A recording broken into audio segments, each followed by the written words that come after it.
ሰላም ወዳጆቼ እንደምን አላችሁ? እንኳን ወደ ቻናሌ በሰላም መጣችሁ። የዛሬው ርዕስ እንግዲህ ብዙዎቻችንን የሚያሳስብና በራስ መተማመናችን ላይ ከፍተኛ ተጽዕኖ የሚፈጥር ነገር ነው። እየተነጋገርን ያለነው እንግዲህ ስለዛች ቀስ በቀስ ወደ ኋላ የምትሸሽ የፊት ለፊት ጸጉር ነው። ምናልባት በጠዋት መስታወት ፊት ስትቆሙ ጸጉሬ ከፊት ለፊት እየሳሳ መጥቷል ብላችሁ ይሆናል። ይህ ሁኔታ በተለይ ሴቶች ላይ ሲከሰት ከፍተኛ የጭንቀት ስሜትን ይፈጥራል። ኬሚካሎችን ተጠቅማችሁ ሰልችቷችኋል፣ የተለያዩ ፕሮዳክቶችን ሞክራችኋል። አሁን ግን እውነተኛ ኃይለኛ 100% ተፈጥሮ የሆነ መፍትሄዎችን ነው ይዤላችሁ የመጣሁት፣ ኬሚካሎችን ትተን በተፈጥሮ መንገድ ማለት ነው። እንግዲህ ከችግሩ መንስኤ ስንነሳ የችግሩ ምንጭ እንግዲህ ካላወቅን መፍትሄው ጊዜያዊ ይሆናል። ስለዚህ ጸጉር ከፊት ለፊት እንዲሸሽ የሚያደርጉት ዋና ዋና ምክንያቶቹ ምንድናቸው የሚለውን እናያለን ማለት ነው። የመጀመሪያው እንግዲህ ጭንቀት ነው። ከፍተኛ ጭንቀት ሆርሞንን ከፍ በማድረግ የጸጉር እድገትን ያበላሻል። ስለዚህም ከግንባር በኩል የሚመጣ የጸጉር መሳሳት የጭንቀት ምልክት ሊሆን ይችላል። ሁለተኛው የሆርሞን ለውጦች ነው። በተለይ ወንዶች ላይ የተለመደ ቢሆንም በሴቶች ላይም በእርግዝና ወቅት በተለይ ይከሰታል። ሌላኛው የአመጋገብ ሁኔታ ነው። ጸጉር ፕሮቲን ነው። በቂ ፕሮቲን፣ አይረን፣ ፌሬቲን፣ ባዮቲን እና ቫይታሚን ዲ ካልተገኘ አዲስ ጸጉር የማፍራት አቅሙ ይዳከማል።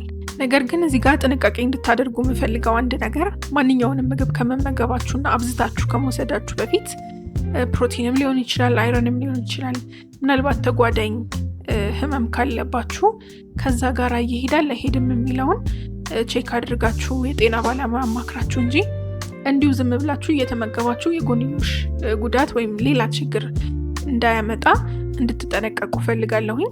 ሌላኛው የፊት ጸጉር መሳሳት ወይም መግባት ምክንያት የሚሆነው ትራክሽን አሎፔሺያ ይባላል። ይህ ችግር የሚፈጠረው ጸጉርን ከመጠን በላይ በመጎተት ነው፣ ወይም አጥብቆ ሹሩባ ወይም የተለያዩ የጸጉር አሰራሮችን በመሰራት የሚመጣ ሲሆን ይህም ደግሞ ከፊት ለፊት ያሉ ጸጉሮችን ይጎዳል። ጸጉራችን በጣም በሚጎተት ጊዜ ስሩ እየተጎዳ ይመጣና ከጊዜ በኋላ ማደግ ያቆማል። ሌላኛው ደግሞ በዘር የሚወረስ ወይንም ደግሞ ጄኔቲክስ ሲሆን አንዳንድ ጊዜ ከቤተሰብ እንደዚህ አይነት ነገሮችን ልንወርስ እንችላለን። ሆኖም ተፈጥሯዊ መፍትሄዎች በዘር የመጡ ችግሮችንም ቢሆን እንኳን ሊያሻሽሉ ይችላሉ። ሌላኛው እንግዲህ ለጤናማ ጸጉር ላይፍ ስታይል ቼንጅ ማድረግ ነው፣ ወይንም ደግሞ የኑሮ ዘይቤ መቀየር፣ አመጋገብን መቀየር።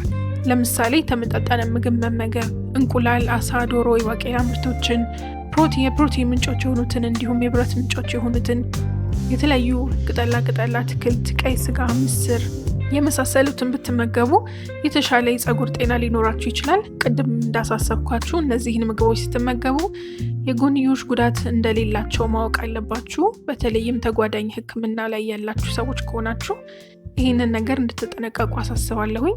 ሌላኛው መፍትሄ ደግሞ ጭንቀትን መቆጣጠር ነው። ቀደም ብዬ እንደገለጽኩት ጭንቀት ዋና ጠላት ነው።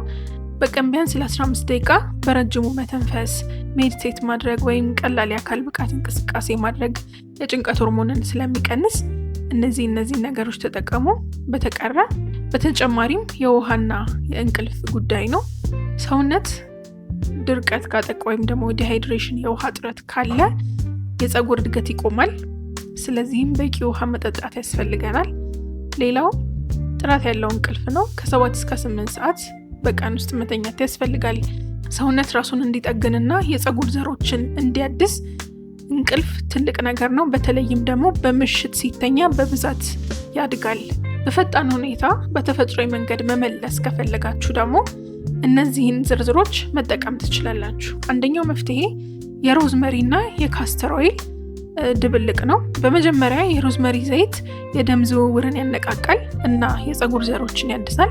ካስተር ኦይልም እንደዛው የጭንቅላት እብጠትን ይቀንሳል፣ የደም ዝውውርን ይጨምራል።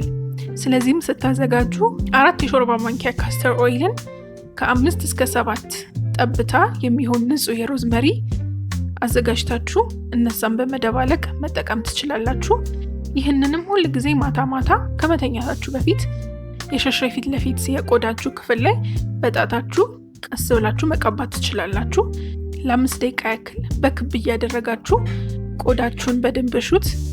ይህንንም ቅባቱ በደንብ እንዲገባ ያደርገውና የደም ዝውውርንም እንዲጨምር ያደርጋል።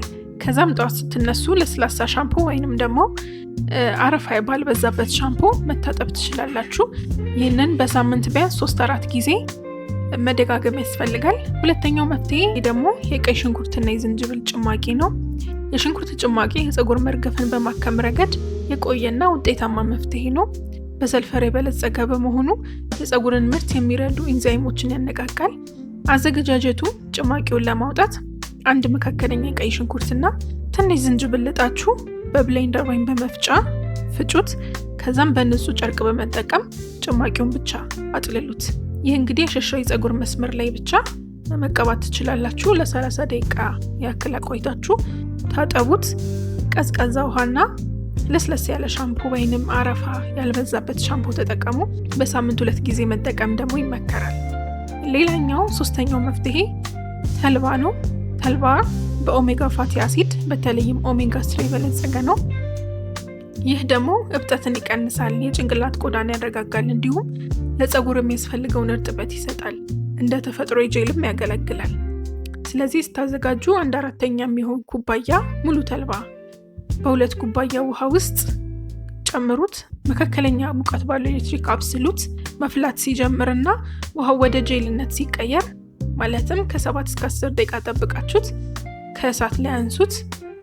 ትኩሱኑ እያለ በንጹህ ጨርቅ አጥልሉት፣ ጄሉን ብቻ።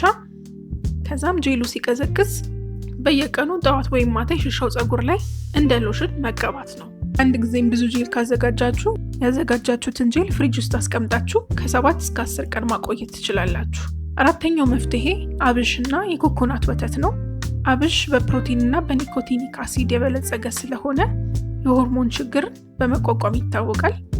የኮኮናት ወተትም ደግሞ በጣም በአሪፉ የፀጉር ዘርን የሚመግብ ነው። ስታዘጋጁም 2 የሾርባ ማንኪያ አብሽ ለ1 ሌሊት በውሃ ውስጥ ዘብዝፉት።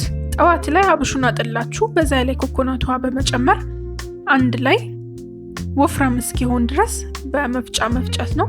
ይህም ደግሞ የሸሻው የቆዳ ራሳችሁ ክፍል ላይ በሙሉ በማዳረስ ለ45 ደቂቃ ያክል እንዲቆይ አድርጉና በቀዝቃዛ ውሃ መታጠብ ነው። ይህንን በሳምንት 1 ወይም 2 ጊዜ መድገም ትችላላችሁ።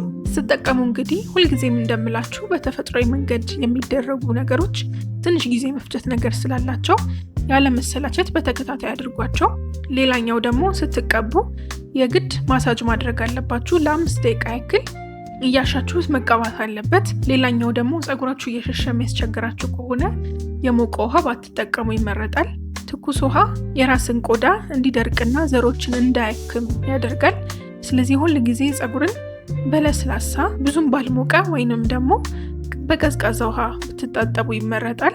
በተጨማሪም ጥብቅ ያሉ አሰራሮችን መተው ነው። እስኪሻሻል ድረስ ጥብቅ የሆኑ ሹሩባዎችን፣ የፀጉር ማስያዣዎችን፣ የፀጉርን መስመር የሚጎትቱትን ማንኛውንም የምትጠቀሙትን ነገር በሙሉ ማቆም ይኖርባችኋል።